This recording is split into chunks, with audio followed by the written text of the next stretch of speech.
날마다 솟는 샘물과 함께하는 오늘의 큐티 시간입니다.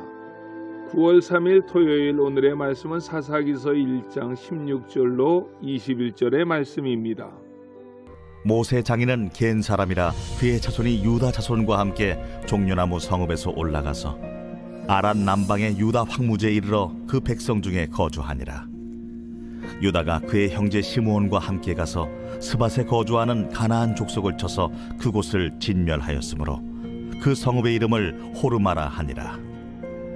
유다가 또 가사 및 그 지역과 아스글론 및 그 지역과 에그론 및 그 지역을 점령하였고, 여호와께서 유다와 함께 계셨으므로 그가 산지 주민을 쫓아내었으나 골짜기의 주민들은 철병거가 있으므로 그들을 쫓아내지 못하였으며, 그들이 모세가 명령한 대로 헤브론을 갈렙에게 주었더니 그가 거기서 아낙의 세 아들을 쫓아내었고, 베냐민 자손은 예루살렘에 거주하는 여부스 족속을 쫓아내지 못하였으므로 여부스 족속이 베냐민 자손과 함께 오늘까지 예루살렘에 거주하니라. 새로운 아침입니다. 엘샤다이, 하나님은 전능하신 분이십니다. 오늘 본문은 16절에부터 시작하는데 16절의 말씀은 겐 사람에 관한 이야기입니다. 16절 말씀입니다.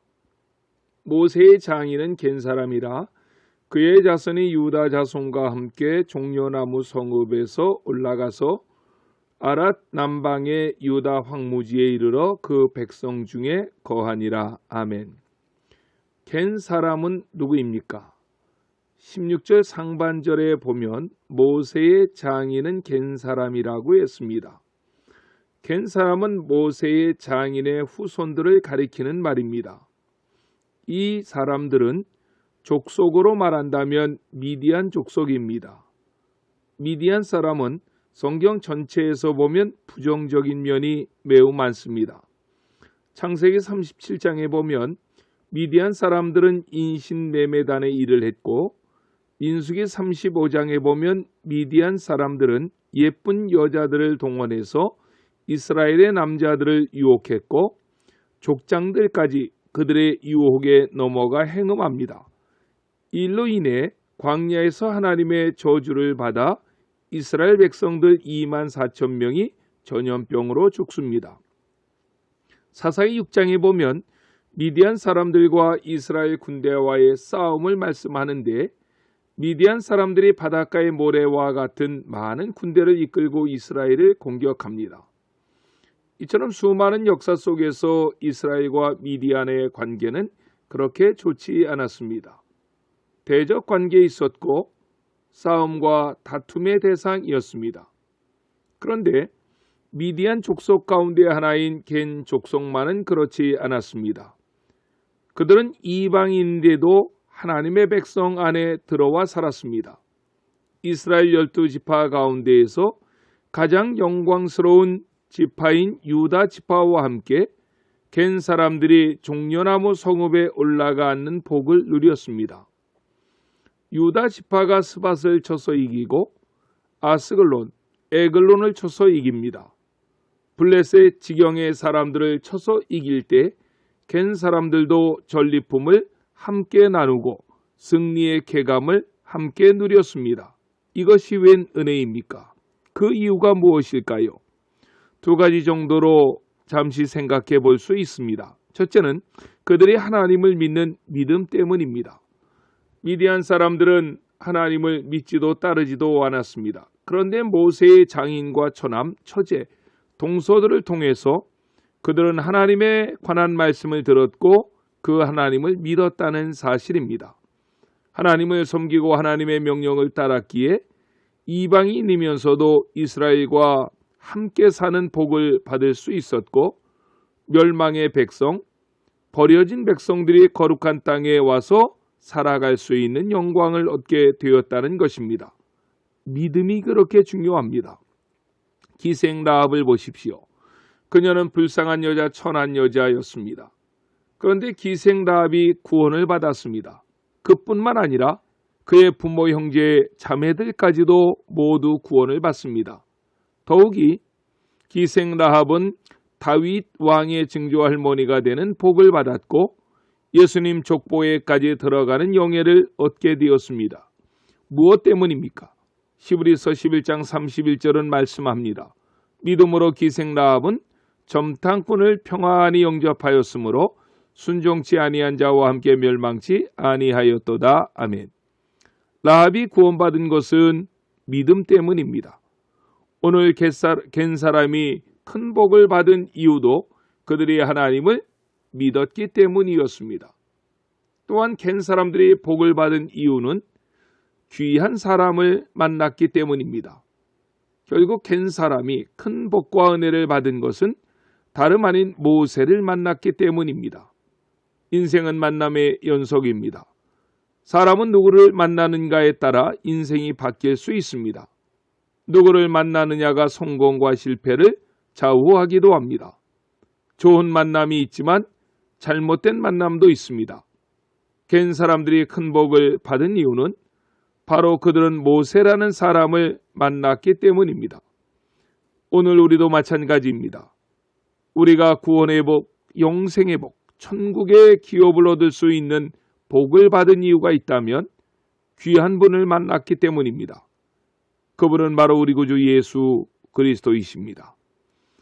삭개오가 아브라함의 자손이 될 수 있었던 비결은 예수님을 만나기 위해서 뽕나무 위에 올라갔다가 바로 그 예수님을 만났기 때문입니다. 이제까지는 사사기의 내용 중에서도 밝은 부분, 승전보의 소식을 우리는 접했습니다.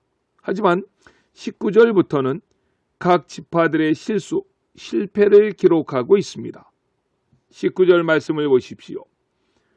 여호와께서 유다와 함께 계셨으므로 그가 산지 주민을 쫓아내었으나 골짜기의 주민들은 철병거가 있으므로 그들을 쫓아내지 못하였으며 아멘. 나중에 보면 쫓아내지 못한 그 사람들로 인해서 여호와의 신앙은 우상화되어 갔고 그들은 계속적으로 이스라엘 사람들을 괴롭힙니다.